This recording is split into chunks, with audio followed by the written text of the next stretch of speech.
Sud Radio, le coup de cœur des libraires. Valérie Expert, Gérard Collard. Bonjour Gérard, Bonjour Valérie. vous allez Alors, bien? je veux vous remercier, franchement vous avez fait découvrir un livre, Ouais.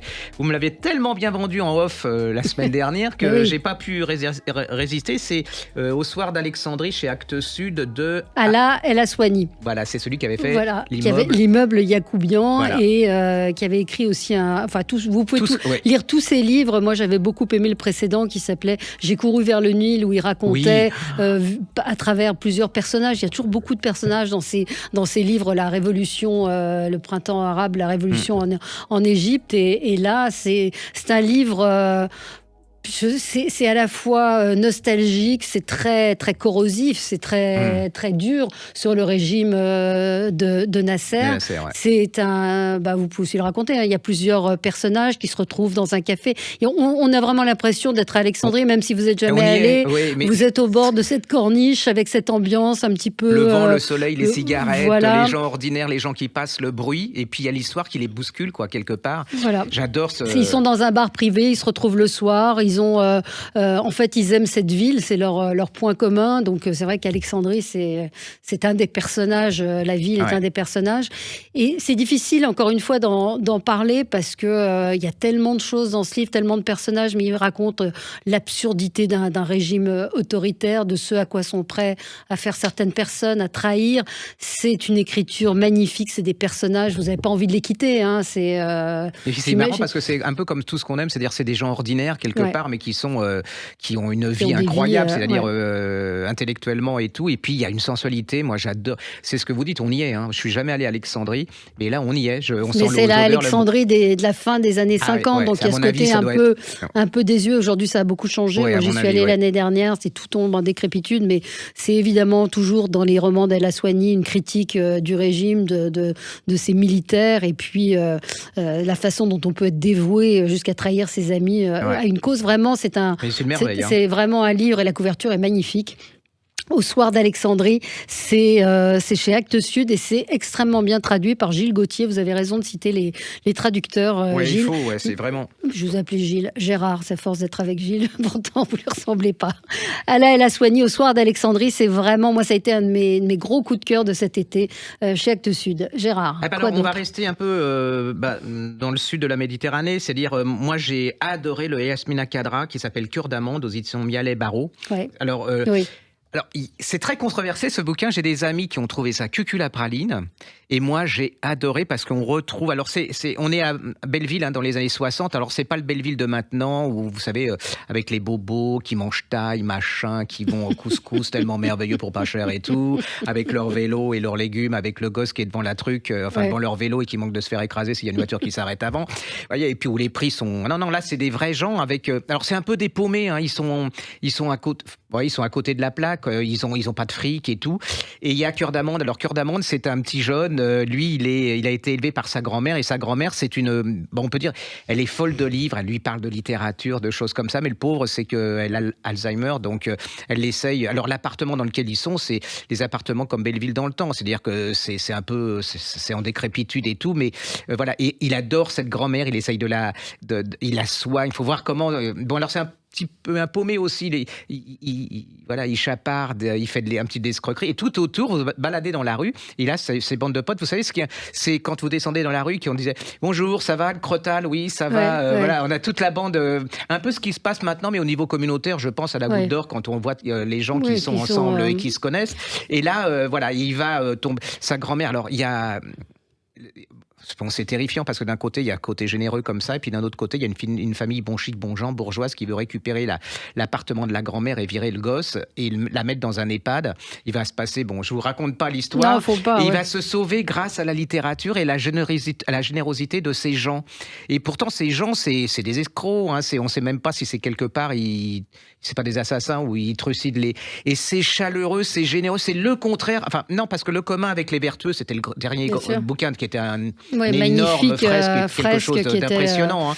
Mais je trouve que ça redonne une respiration. Et alors, ceux qui pensent que c'est le cuculapraline, je trouve qu'il y a un peu de cynisme là-dedans, parce que je trouve que les gens, ça existe, ça aussi, la générosité, la solidarité, l'amitié. Alors, on a peut-être perdu un peu à notre époque, mais c'est un beau portrait de l'époque. Moi, j'ai adoré ce gamin.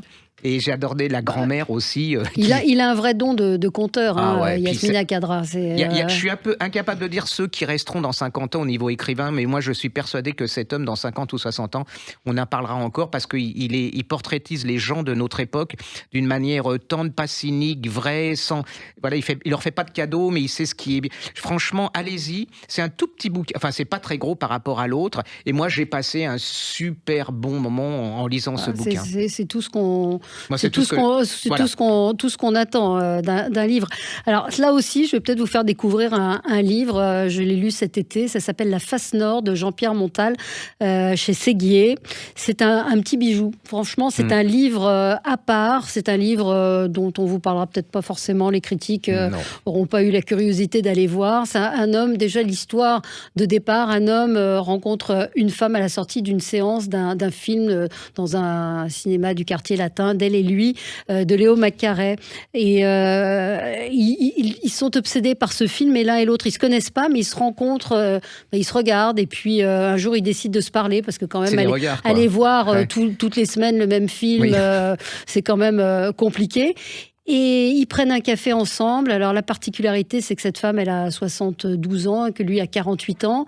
Ah oui. Ça vous est Oui, non, mais et donc, il y a une relation amoureuse qui se met en place, mais qui est très compliquée. La femme, à un moment, disparaît et lui va tomber sur un livre qu'elle avait écrit des années plus tôt, où elle-même avait été amoureuse d'un homme plus âgé. Et en fait, l'histoire de cette femme, on va la retrouver à Vienne. Donc, ça parle de Vienne. Il y a plusieurs histoires dans cette histoire. C'est assez compliqué d'en parler, mais l'écriture est magnifique. C'est un petit bijou d'écriture. C'est un petit bijou de sensibilité. Et puis, c'est une histoire. C'est une très belle histoire d'amour. On va pas assez lire les bouquins de chez Séguier ou des éditeurs. Enfin, je trouve on en avait parlé. On en parle beaucoup, mais je trouve qu'ils sont les critiques ou les médias en général, et même certains libraires, on n'est pas à la hauteur, quoi. Je veux dire, on devrait les mettre plus en avant, quoi. Ce livre-là, moi, j'ai vraiment beaucoup aimé. C'est une écriture. Encore une fois, c'est par l'écriture aussi qui porte cette histoire très particulière avec des allers-retours. Ça s'appelle La Face Nord de Jean-Pierre Montal et c'est chez Séguier. Alors, il y a des choses que j'avais adorées qui viennent de paraître en poche, parce qu'on n'a tous pas besoin. Enfin, forcément, il vient de paraître chez Harper et Collins Poche de Émilie Guillaumin. Ça s'appelle Petites dents et Grand Croc. Et vous savez, c'est celle qui avait fait c'était pas l'escapade, c'était l'embuscade. L'embuscade, un livre absolument extraordinaire. Oui. Et moi, je me disais, quand on fait un livre comme ça, le deuxième, et ce livre, c'est du Stephen King, c'est extraordinaire. C'est un des livres les plus fascinants. C'est pas très gros, mais une fois que vous êtes dedans, vous êtes complètement happé par l'histoire. Alors, c'est une jeune femme, tout lui réussit, elle est amoureuse, avec un homme, il est beau, elle est DRH dans une entreprise, tout va bien. Et puis, elle va tomber enceinte. Et là, sa vie va commencer à basculer parce qu'elle est jalouse de l'amour de son mari pour ce petit garçon. Et elle va faire une sorte de burn-out, elle va être en dépression, elle va être jalouse. Voilà, on sait. Mais alors le problème, c'est que cette femme, on ne sait pas, c'est ce qu'elle va nous raconter. C'est dans sa tête ou c'est vrai, parce qu'il y a un moment. Il commence à se passer des choses bizarres à la sortie de l'école. Elle commence à perdre ses cheveux, ses dents. Il y a comme si elle avait été empoisonnée. Et elle est certaine que c'est son mari qui veut la tuer. Et jusqu'au bout, vous êtes là. Est-ce que le mari, il y est pour rien et qu'elle est complètement parano, ou est-ce que c'est elle qui se fait... ou est-ce que c'est lui qui est vraiment l'assassin, la psychologie. Et alors, il y a une fin, mais franchement, vous savez, le nombre de livres qu'on lit, il y en a beaucoup qu'on a oubliés. Et là, moi, cette femme, mais même tout le livre, on est fasciné parce qu'on se dit, mais est-ce que c'est vrai? On essaye de comprendre, on se dit oui, c'est lui qui est le tueur, enfin il veut l'empoisonner, puis elle est folle et tout. Et alors la fin, c'est apocalyptique. Allez-y, c'est pas cher. Et là, vous allez... Stephen King, il est battu, mais au niveau psychologique sur son terrain. C'est tout en subtilité, c'est un suspense psychologique comme j'en ai rarement vu. Ça s'appelle Émilie Guillaumin, c'est Petites dents et Grand Croc, c'est chez Harper Collins Poche. Donc c'est pas cher. Et là, vous allez passer un moment... alors peut-être que vous n'allez pas voir votre mari de la même manière, et ça, c'est possible, mais allez-y, vous passez pas à côté. Alors, je vous avais parlé en fin d'émission la semaine dernière de ce livre que j'avais bien aimé, moi, aux éditions Les Escales, Un couple parfait de Eileen Hildebrand. Alors, il se trouve que c'est une série Netflix, que moi j'ai lu le livre, que j'ai regardé la série. Bah, franchement, lisez le livre parce que ça n'a rien à voir. Donc, c'est très perturbant. Ou alors, faites l'inverse, je sais pas, mais ça n'a rien à voir. C'est, oui, vous retrouvez cet univers de Nantucket, des très riches, de ce mariage qui doit avoir lieu, de la demoiselle d'honneur qui est retrouvée assassinée, qui a commis le meurtre. Mais la fin n'est pas la même. Il y a des personnages qui sont. Enfin, moi, j'ai trouvé que la série était moins bien que le livre. Et je trouve qu'elle a une façon de décrire les personnages. C'est pareil que pour celui qui se passe à Alexandrie, on y est, quoi. Là, c'est un vrai thriller. Pour le coup, ça joue avec vos nerfs, puisqu'il y a toute cette famille. Il y a un côté un peu Dallas. Chacun peut être soupçonné, peut avoir une raison d'avoir tué la demoiselle d'honneur. Qui est le coupable? C'est très, très bien mené. Donc, moi, je vous conseille Un couple parfait de Hélène Hildebrand, et c'est aux éditions Les Escales. Allez, on se retrouve dans un instant avec vous, Gérard, pour parler d'autres livres. Sud Radio, le coup de cœur des libraires. Valérie Expert, Gérard Collard. Sud Radio, le coup de cœur des libraires. Valérie Expert, Gérard Collard. Alors, on avait un petit coup de gueule, une fois n'est pas coutume, on le fait en début d'émission, mais alors c'est le livre de poche qui fait paraître... C'est Folio, quoi. Folio, oui, très bonne initiative de publier en folio classique Les Misérables, sauf que sur la couverture, il y a écrit Les Misérables d'après la comédie musicale. Donc, Victor Hugo, Les Misérables d'après la comédie musicale. Non, folio classique, non. Les Misérables, c'est un livre de Victor Hugo, et c'est pas d'après la comédie musicale. Ou alors ils ont repris le livret de la comédie musicale. Je comprends pas. Non, moi non plus. Donc, on est prêt à tout pour vendre des livres. Hein, donc, et c'est pas ça qui va faire venir les jeunes à la lecture, hein, n'importe comment. C'est pas parce que. Peut-être. Alors. C'est le livre dont je ne sais pas parler. Enfin, j'ai essayé de faire des vidéos personnelles, j'y arrive pas, mais j'adore. Pour vous dire, je suis revenu en TGV, j'ai lu ça pendant et j'étais fumasse que le TGV aille aussi vite parce qu'il m'en restait encore. Donc, dans le taxi, tout ça, j'ai pas arrêté. Et c'est des types que j'adore. C'est Canesi et Ramani. Ça s'appelle Les femmes de nos vies à la belle étoile. Et franchement, alors eux, on est des inconditionnels. Il avait fait La Villa Taylor, c'est en livre de poche. Il faut tout lire d'eux. Je ne sais pas vous le raconter. Alors, on est... c'est les années SIDA. Alors, pas de panique, hein, c'est les années SIDA. Il y a deux jeunes hommes. Il y a Nicolas, lui, il est issu d'une famille très classique, catholique. Et puis, il y en a un autre jeune homme, lui, il est musulman d'origine algérienne. Et lui, c'est pareil, de quelque part, il est très classique et il est surtout... ils se rendent compte qu'ils sont homosexuels, donc c'est leur parcours, quoi. C'est une histoire d'amour entre eux. Mais comment, par exemple, le jeune Algérien, lui, il va quand même... il tombe amoureux, enfin, il veut se prouver que c'est un accident qu'il soit homosexuel, donc il va être avec une jeune femme qui va être importante dans l'histoire. Et Nicolas, alors c'est très très beau, hein, franchement, l'histoire entre les deux. Il y a une maison de campagne, ils se retrouvent là.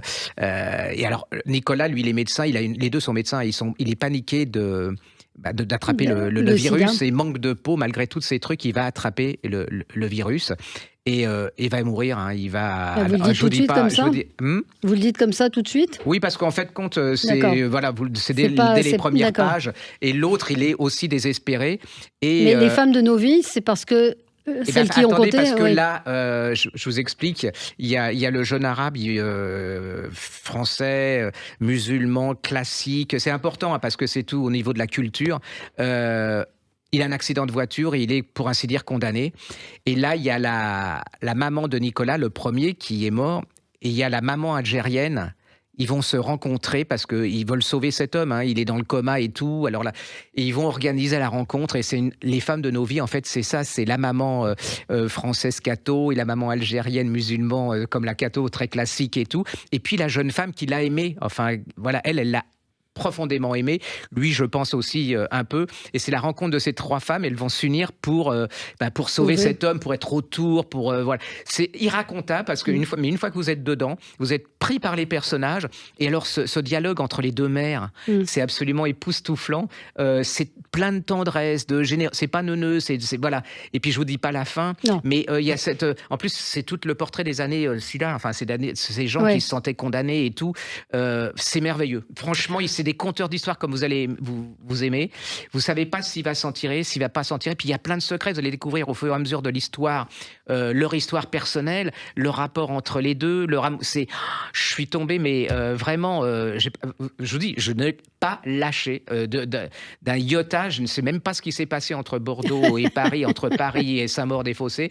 Et après, je suis rentré à la maison pour terminer. Et j'ai vraiment été, c'est plein de tendresse, c'est beau. J'adore qu'on me raconte des histoires comme ça, puis qu'ils me racontent une époque aussi. C'est vraiment, ils sont surdoués, hein, franchement. Et ils ont toujours leur livre, c'est le côté dialogue entre deux cultures. C'est-à-dire, on a les autres, c'était un peu ça, le dialogue entre la culture occidentale et le dialogue avec la culture musulmane. Et c'est très très beau. C'est pas plein d'a priori, c'est pas des magots, c'est pas voilà. Ils racontent vraiment les choses telles qu'elles sont, les rencontres entre les gens. C'est des vrais gens ordinaires. Puis c'est plein de cultures. Ils sont en plus, ils sont cultivés, ce qui à notre époque est quand même quelque chose de plus en plus rare. Allez-y, c'est tout public. Si vous aimez les sagas, les livres de détente, la littérature, c'est pour vous, quoi. Et en plus, c'est un suspense. Donc ça s'appelle Les femmes de nos vies, Jamil Ramani et Michel Canesi, et c'est chez Hachette Fiction. Oui, c'est La Belle Étoile. La Belle Étoile, voilà, d'accord. C'est la même chose. Enfin, voilà, je signale aux parents qui nous écoutent ou aux grands-parents, faites lire vos enfants, habituez-les à prendre des livres, à les avoir dans les mains. Et il y a des collections formidables, celle de l'École des loisirs en particulier, Médium ou Neuf, qui sont des collections vraiment adaptées aux plus jeunes. Là, il y a Marie Desplechin qui a écrit un livre, Le fantôme de Suzanne Fougère. C'est chez Neuf à l'École des loisirs. C'est une voix qui chuchote à l'oreille. Et la petite fille, la jeune fille se dit mais je ne suis pas folle, il y a vraiment quelque chose, donc il y a un petit suspense, c'est que voilà, Marie Desplechin, elle écrit beaucoup pour les enfants et c'est assez réussi de ce que m'a dit la jeune fille qui l'a lu, Le fantôme de Suzanne Fougère. Il y a Au bord du monde d'Emmanuel Pirotte, je n'ai pas lu, mais ça fait partie aussi des livres qui peuvent intéresser les 12-14 ans. Oui, c'est ce qu'on appelle les jeunes adultes. Voilà, ça se passe à Manchester. Son père rêve qu'elle intègre Oxford. Pourtant, elle vient d'abandonner. Il y a Trinity qui, elle, a abandonné l'école. Bref, c'est des livres pour jeunes adultes, comme on dit, et donner des livres à vos enfants. Pour plus jeunes, peut-être, il y a Fleur de Bastion et le renard masqué. C'est un roman de Cap et d'épée. Donc, c'est quand les trois mousquetaires rencontrent de Cap et de Croc, le début d'une saga romanesque. C'est chez Médium et c'est Jolan Bertrand. Voilà, 3 livres, 3 idées pour les parents, les grands-parents, pour faire lire vos enfants. Alors, si vous êtes en dépression, si vous avez perdu un enfant, enfin, je préviens parce que c'est un livre très, très, très compliqué, très dur, mais qui est absolument magnifique. J'ai été pris par ce bouquin alors que ça s'appelle Toujours l'aimer de Mathieu Gounel. C'est dans une collection qui s'appelle Une journée particulière chez Arléa. Alors, c'est l'histoire, c'est l'histoire d'une jeune femme qui a un enfant, tout jeune, il doit avoir 3-4 ans. Elle raconte comment elle l'aime, comment elle lui fait des bonnets, comment elle lui fait prendre son bain, les jouets qui sont dans sa chambre. Et puis au bout de quelques pages, elle va au bord de la mer, elle prend l'enfant et elle le laisse au bord de la plage, la marée montante. Et vous imaginez la fin ? Et cette femme, c'est la plongée, c'est écrit, mais je ne sais pas comment ce type a pu faire, c'est une plongée dans la folie. Il essaye de comprendre ce qui s'est passé dans la tête de cette femme. Et c'est absolument... Vous savez, c'est comme un serpent quand il vous regarde et que vous pouvez pas... Je n'ai pas pu lâcher ce bouquin. Il essaye de trouver une espèce de cohérence dans sa folie. Mais en plus, quand elle sait qu'il va disparaître, le gosse, après, elle continue à vivre et elle lui parle comme s'il était là. Elle vous raconte. C'est d'une force. Et c'est ce genre de bouquin incandescent. Vous savez, quand on avait parlé du Guillaumin sur les militaires qui partent en mission. Qui s'appelle L'Embuscade. Alors, c'est l'histoire complètement différente, mais c'est un bouquin qui vous marque vraiment...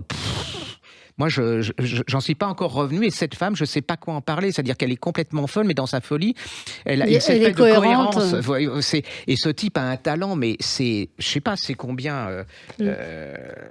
même pas 80 pages. Et c'est d'une incandescence absolument incroyable. Alors surtout, ne le lisez pas si vous avez eu un problème. Parce que ça peut... Je pense que c'est un livre qui peut déstabiliser beaucoup de gens. Moi, c'est assez limite. Mais c'est d'une force absolument incroyable. C'est dans cette rentrée littéraire, on n'en parle pas. Hein. Non, c'est chez Arléa. Ça a une force que peu de romans de cette rentrée littéraire ont. C'est-à-dire c'est un tout petit bouquin, ça mériterait que tout le monde en parle et puis d'inviter l'auteur qui a écrit ça pour essayer de nous expliquer, de nous comprendre, de comprendre pourquoi il a fait ce bouquin, la manière dont il est rentré dans la tête de cette femme, pourquoi il a fait parler comme ça. C'est absolument fascinant. Franchement, moi ça m'a... Donc c'est lors d'un interrogatoire, c'est ça? Elle raconte en fait ce qui s'est passé. Au début, en fait, on oublie l'interrogatoire parce qu'en fait, elle dialogue avec vous, quoi. Donc c'est vraiment absolument incroyable. Vous vous souvenez de Mafalda? C'est un peu. Et alors donc, c'est un album qui sort chez Glénat. J'ai trouvé ça très très marrant. C'est Pénélope Bagieux qui a demandé à plusieurs dessinateurs, dessinatrices d'inventer une histoire autour de Mafalda avec leur propre style. Donc vous allez retrouver Soledad Bravi, vous allez retrouver Florence Dupré, Latour, Gali. Enfin, il y a plein d'auteurs de BD, d'illustrateurs qui ont imaginé des histoires avec une Mafalda à leur manière, de notre époque.